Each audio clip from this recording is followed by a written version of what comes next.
warahmatullahi wabarakatuh. Perkenalkan, saya Nisha Nur Fadila, mahasiswa semester 3 Prodi KPI Kampus Tai Bumi Selampari Lubuk Linggau.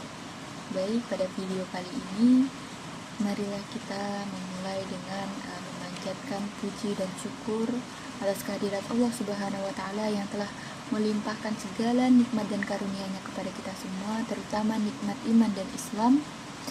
Tak lupa juga selawat serta salam kita curahkan kepada junjungan kita Nabi besar Muhammad Sallallahu Alaihi Wasallam beserta keluarga, sahabat, dan seluruh umatnya hingga akhir zaman. Pada kesempatan kali ini saya ingin menyampaikan tentang taqarrub ilallah atau mendekatkan diri kepada Allah. Teman-teman sekalian, seperti yang kita ketahui bersama bahwasannya kita ini sebagai manusia merupakan makhluk ciptaan Allah, yang dimana cepat atau lambatnya kita juga akan kembali dan berpulang kepada Allah Subhanahu wa Ta'ala. Namun dapat kita bayangkan betapa bahagianya kita ketika kelak tiba saatnya kita berpulang kepada Allah Subhanahu wa Ta'ala, kita kembali kepada Allah Subhanahu wa Ta'ala dalam keadaan kita itu memiliki kedekatan dan hubungan yang baik dengan Allah Subhanahu wa Ta'ala, yang dimana hal tersebutlah yang akan membuat kita mendapatkan tempat yang istimewa di sisi Allah Subhanahu wa Ta'ala. Teman-teman sekalian, dan kalau kita ingin memiliki kedekatan tersebut di akhirat, maka kita juga harus bisa berusaha mendekatkan diri kita kepada Allah di kehidupan dunia ini. Karena Islam juga telah mengajarkan kita senantiasa berusaha untuk taqarrub ilallah atau mendekatkan diri kepada Allah Subhanahu wa Ta'ala. Pada dasarnya Allah itu dekat dengan manusia, dan Allah sendiri juga yang mengatakan bahwasannya Dia itu sangat dekat dengan manusia. Dalam Quran surat Al-Baqarah ayat 186 disebutkan, wa iza sa'alaka ibadi anni fa inni qarib, dan apabila hamba-hambaku bertanya kepadamu Muhammad tentang aku, maka sesungguhnya aku dekat.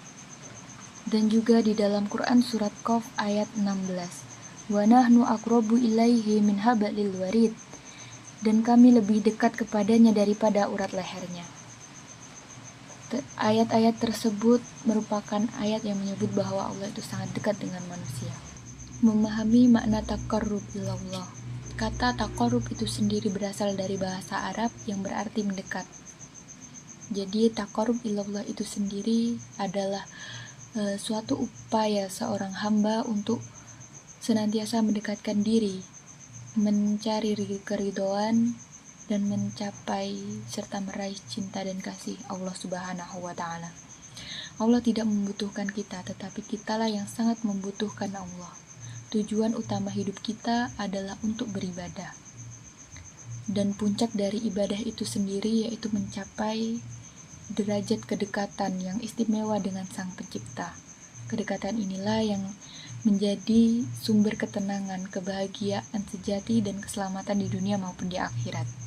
Allah Subhanahu wa Ta'ala berfirman dalam hadis qudsi, barang siapa mendekat kepadaku sejengkal, maka aku akan mendekat kepadanya sehasta. Barang siapa yang mendekat kepadaku sehasta, maka aku akan mendekat kepadanya sedepa. Dan barang siapa datang kepadaku dengan berjalan, maka aku akan datang kepadanya dengan berlari. Hadis riwayat Muslim. Hal ini merupakan janji yang luar biasa, yang menunjukkan betapa besarnya kasih sayang dan kerinduan Allah kepada hamba-hambanya yang ingin mendekat. Dan bagaimana cara kita mendekatkan diri kepada Allah? Ada dua pilar utama upaya yang harus kita tegakkan dalam melaksanakan taqarrub ilallah itu sendiri. Yang pertama yaitu dengan melaksanakan kewajiban atau fardu. Taqarrub yang paling utama dan pertama adalah dengan menunaikan yang diwajibkan oleh Allah, seperti sholat 5 waktu, puasa Ramadan, dan zakat dan haji bagi yang mampu. Jangan pernah meremehkan amalan wajib. Dalam hadis qudsi, Allah Subhanahu wa Ta'ala berfirman, tidaklah hambaku mendekat kepadaku dengan sesuatu yang lebih aku cintai daripada apa yang aku wajibkan atasnya. Hadis riwayat Bukhari. Hadis ini menegaskan bahwa fondasi taqarrub adalah ketaatan mutlak pada perintah wajib.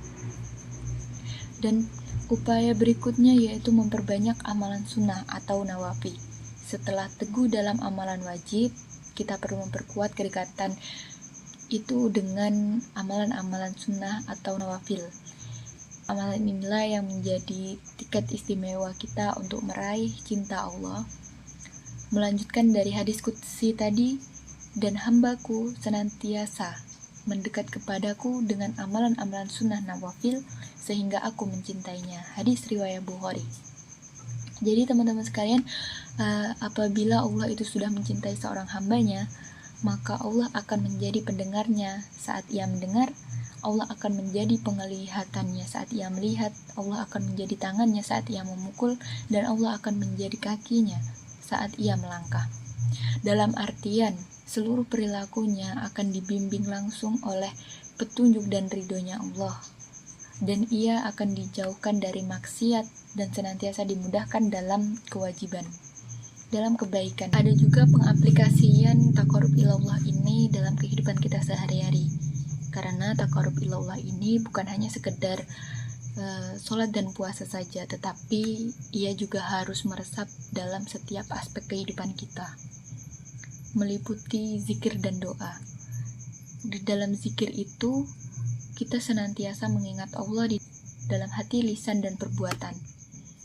Dan dengan doa kita itu mengawali dan mengakhiri sesuatu aktivitas atau sesuatu apapun itu dengan doa. Itu adalah bentuk kita melibatkan Allah dalam setiap apapun yang kita lakukan, karena seperti yang tadi dikatakan, kalau Allah itu tidak membutuhkan kita, tetapi kitalah yang sangat membutuhkan Allah.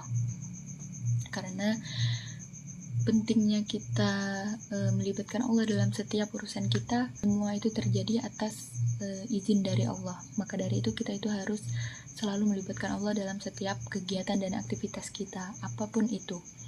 Berikutnya juga ada membaca Al-Quran. Selain zikir dan doa, ada membaca Al-Quran, yaitu dengan menjadikan Al-Quran sebagai teman terdekat kita dan memahami maknanya, merenungi maknanya, serta mengamalkannya. Setelah membaca Al-Quran, ada juga berbuat baik kepada sesama atau hablum minan nas, yaitu dengan bersedekah, membantu orang yang kesulitan, menjaga silaturahmi, dan berakhlak mulia. Karena Allah Subhanahu wa Ta'ala mencintai hambanya yang bermanfaat bagi orang lain.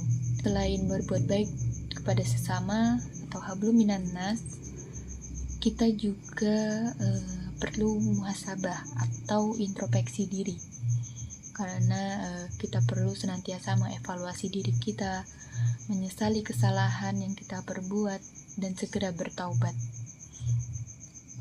Dan pentingnya taqarrub ilallah itu sendiri, karena kita hidup di dunia ini hanya sementara, dan bekal terbaik yang akan kita bawa adalah ketakwaan dan kedekatan kita kepada Allah Subhanahu wa Ta'ala itu sendiri.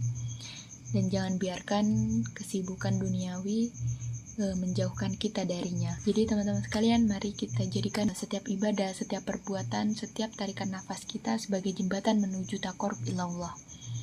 Semoga Allah Subhanahu wa Ta'ala juga senantiasa memberikan kita kekuatan dan keistiqomahan dalam diri kita untuk menjalankan segala perintahnya dan menjauhi semua larangannya, sehingga kita semua dapat dikumpulkan bersama-sama dengan orang-orang yang dicintainya. Baik, mungkin sekian yang dapat saya sampaikan, yang dapat saya bagi dengan teman-teman. Kurang lebihnya saya mohon maaf, kepada Allah saya mohon ampun. Saya akhiri, wassalamualaikum warahmatullahi wabarakatuh.